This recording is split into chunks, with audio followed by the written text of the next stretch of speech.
Un grand plaisir de vous retrouver dans le 20h de Mourchid TV. Mesdames, Messieurs, voici les titres. L'ambassade du Sénégal à Ouagadougou, le peuple du Faso dénonce les agissements d'Amnesty International et de la coalition sénégalaise des défenseurs des droits humains. Le département des affaires étrangères sénégalais minimise et rappelle les relations de bon voisinage entre le Sénégal et le Burkina Faso. Prévenir les maladies infectieuses en Afrique, le Centre international de recherche et formation en génomique et surveillance sanitaire lance ses journées scientifiques. Thème de cette année, utilisation des données génomiques et bioinformatiques dans la surveillance sanitaire. Accès à l'état civil, délégués de quartier religieux et relais communautaires formés pour 3 jours sur les techniques de sensibilisation. C'est dans le cadre d'un partenariat entre le réseau Sigil Jigéen et 3 communes de Dakar, dont Rufisque-Est. Voilà le sommaire. Tout de suite, le développement.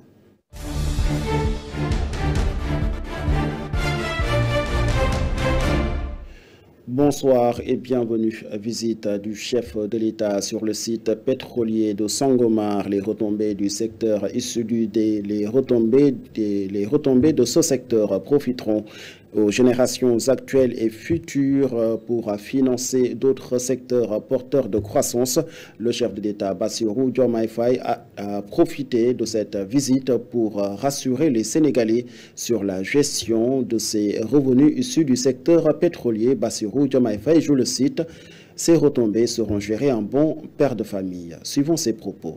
Les ressources que nous en attendons, c'est des ressources qui doivent être orientées vers le développement d'autres secteurs. Je veux rester lucide et dire que ce qui en sera tiré, quelle que soit la proportion, et nous en attendons une proportion juste par rapport à ce qui est déjà signé et ce que nous pouvons rattraper, que ce sera administré au profit des générations actuelles et des générations futures, et ce sera administré par le gouvernement en bon père de famille. Mais c'est l'occasion pour moi de saluer l'investissement, les voyages, les longues nuits, la pugnacité de tous ceux qui ont cru en l'existence de cette ressource dans les tréfonds de nos océans et qui, des années et des années, ont promu les blocs qui ont fait l'objet de recherches qui ont fini par être productifs. Et saluer après les générations qui ont la charge de prendre le flambeau à partir de la production, de l'exploitation, qui doivent veiller sur les intérêts du Sénégal, sur ces plateformes et sur d'autres plateformes, et sur ceux qui doivent administrer la ressource, quel que soit le niveau de responsabilité et d'intervention de ces personnes-là. Des manifestants devant l'ambassade du Sénégal à Ouagadougou, ils ont voulu dénoncer la marche pacifique organisée par la coalition sénégalaise des défenseurs des droits humains et Amnesty International à Dakar le 24 juin dernier. Le ministre des Affaires étrangères du Sénégal rassure sur le sens de ce rassemblement avant de rappeler les relations de bon voisinage entre le Sénégal et le Burkina Faso. Alioune Seck. Cette manifestation, de toute évidence, s'inscrit dans la poursuite de la logique de manipulation des opinions adoptées par Amnesty International, fondée sur des allégations mensongères de violation de droits humains au Burkina. Elle est tout aussi indissociable à la campagne d'intoxication entamée par plusieurs médias occidentaux sur l'actualité au Burkina Faso et au Sahel, à un moment où des résultats probants sont réalisés sur le terrain. Le gouvernement n'entend donc céder ni aux cris d'orfraie, ni aux injonctions d'une quelconque organisation non gouvernementale financée dont la réputation a été plusieurs fois ternie par de nombreux scandales, selon le département des Affaires étrangères burkinabé. Au Sénégal, le ministère de l'Intégration africaine et des Affaires étrangères précise, contrairement à des rumeurs qui circulent, ni le personnel diplomate, ni les locaux de l'ambassade ont fait l'objet d'une quelconque menace, de même que les citoyens sénégalais résidant au Burkina Faso. Yassine Fall d'ajouter que le gouvernement sénégalais réaffirme sa solidarité et salue les efforts du gouvernement burkinabé dans sa lutte résolue contre le terrorisme et ses efforts pour la restauration de l'intégrité territoriale, Pour rappel, la coalition sénégalaise des défenseurs des droits humains et Amnesty International a organisé le 21 juin 2024 à Dakar une manifestation pour le respect des libertés du peuple du Burkina Faso. Le ministère des Affaires étrangères, de la coopération régionale et des Burkinabés de l'extérieur a, dans un communiqué daté du 24 juin 2024, exprimé son regret face à cette manifestation sans aucunement reprocher au Sénégal une quelconque forme d'ingérence. Hier, des manifestants de la coordination nationale des associations de la veille citoyenne du Burkina Faso ont organisé un sitting pacifique devant l'ambassade du Sénégal au Burkina Faso en vue de remettre à l'ambassadeur une copie de la lettre de protestation que son président, M. Djibril Souadogo, a adressée au coordinateur d'Amnesty International Burkina. Parlons à présent de cette journée scientifique sur la prévention des maladies infectieuses en Afrique. C'est une initiative du Centre international de recherche et de formation en génomique appliquée et surveillance sanitaire en partenariat avec une université américaine. La journée a pour objectif de prévenir les maladies actuelles et développer des outils de bonne prise en charge.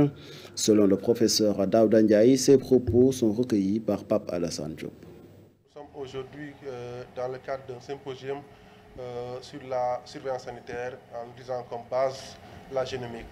J'ai utilisé aujourd'hui la présence de professeur Petar Vokoma de l'Université de Harvard, de spécialiste également de l'Université Californie San Francisco, de l'Institut Broad, pour partager avec en tout cas le public les 20 ans de collaboration, les résultats que nous avons dans le cadre de la surveillance sanitaire utilisant la génomique, la bioinformatique à la modélisation pour contrôler les maladies infectieuses, particulièrement le palu et tant d'autres.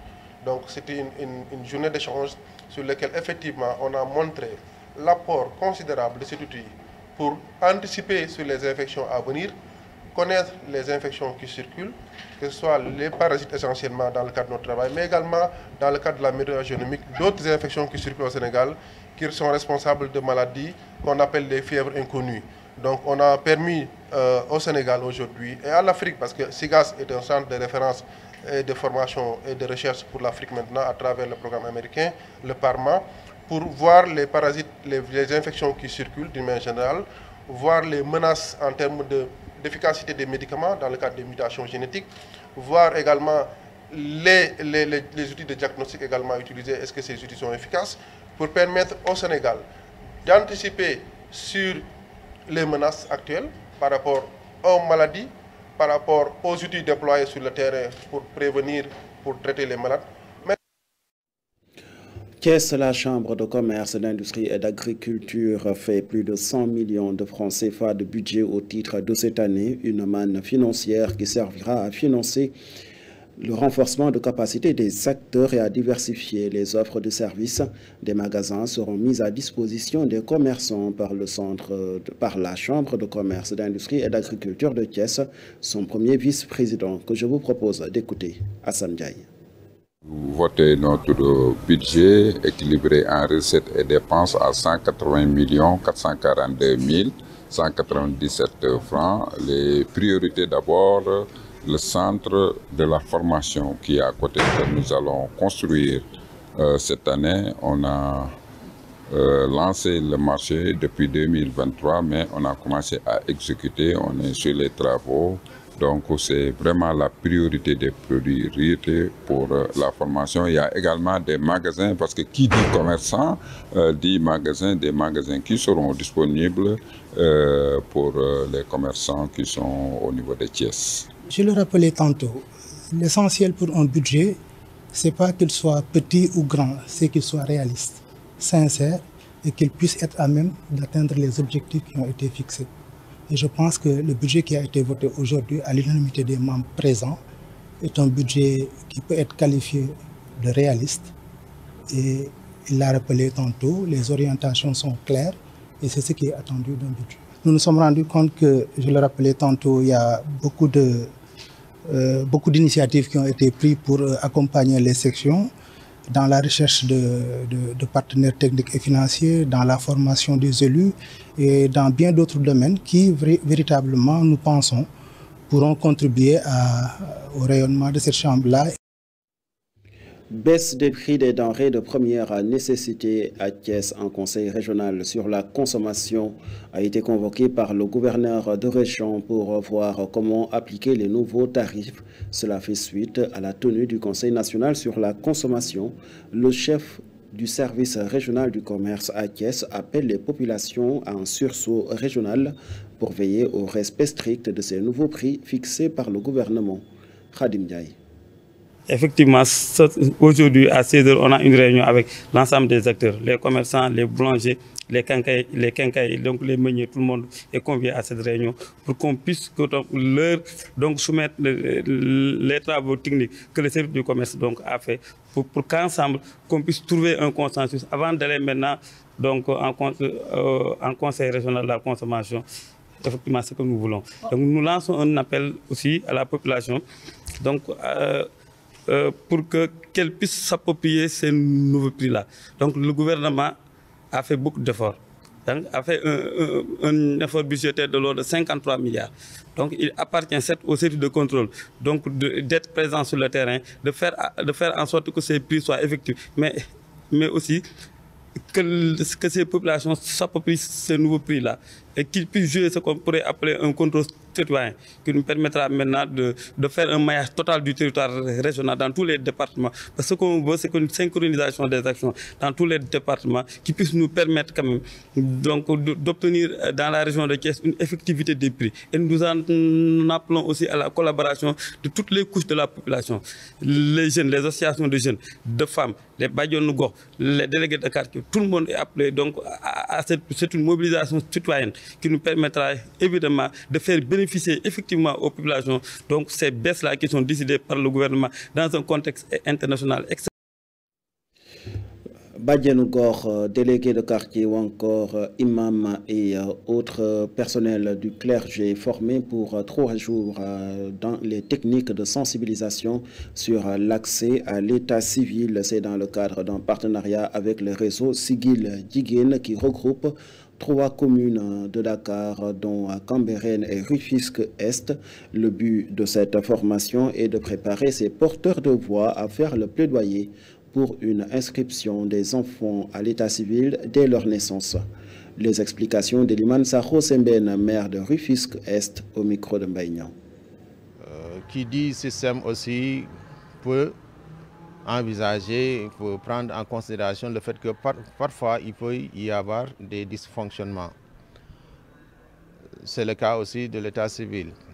C'est la raison pour laquelle certainement ils ont eu à convoquer cette séance-là de formation en mettant l'accent aussi sur un thème central basé sur les limites et les obligations de l'état civil, avec la présence bien remarquée de l'Agence nationale de l'état civil qui veille au grain par rapport à la bonne exécution de ce projet-là. Donc c'est tout à fait heureux que la commune accueille ce projet-là, accueille cette session-là de formation qui a pour cible, comme il a dit tantôt, des personnes, sinon des personnalités qui ont un rôle essentiel à la base dans les quartiers, dans les communes, à savoir essentiellement les imams, les délégués de quartier, les religieux dans le clergé, qui vont bénéficier de cette formation et sur qui nous pouvons compter aussi pour la démultiplication et aussi l'apport positif de cette formation au niveau de la société à travers les communes, sinon les quartiers qui représentent. Au Sénégal, l'inscription des enfants à l'état civil est un défi majeur pour le gouvernement. Comment faire pour stopper cette négligence des parents dans cette étape importante de la vie d'un enfant? Plusieurs facteurs peuvent expliquer le phénomène selon l'Agence nationale de l'état civil basée au ministère de l'Urbanisme, des collectivités territoriales et de l'aménagement du territoire. Son représentant Ahmadou Tidiane Faye, que je vous propose d'écouter toujours au micro de Mbaïnian. Le problème central, c'est l'information. Le manque d'information des communautés, le manque d'information des acteurs qui doivent accompagner Et ce qui fait que l'atelier d'aujourd'hui vient en son heure parce qu'il va appuyer les communautaires, les acteurs communautaires à avoir la bonne information pour pouvoir accompagner les gens et à permettre aussi à l'Agence nationale d'état civil qui s'est inscrite déjà dans la communication, la sensibilisation des populations. Aujourd'hui, nous serons là pour 3 jours pour renforcer les capacités des acteurs qui sont là, qui sont les imams, les délégués de quartier et les badjinogor, afin de leur permettre de pouvoir parler avec les communautés, de pouvoir accompagner les communautés dans la déclaration et l'enregistrement des faits d'état civil. On a 3 jours avec eux afin de renforcer, de les aider à jouer leur rôle pleinement. Si on sait que l'imam a un rôle dans l'état civil, le délégué de quartier a un rôle dans l'état civil, la badjinogor aussi a un rôle dans l'état civil. Voilà qui m'a fait ce rendez-vous d'information. Merci de l'avoir suivi et très bonne suite de programme sur nos antennes.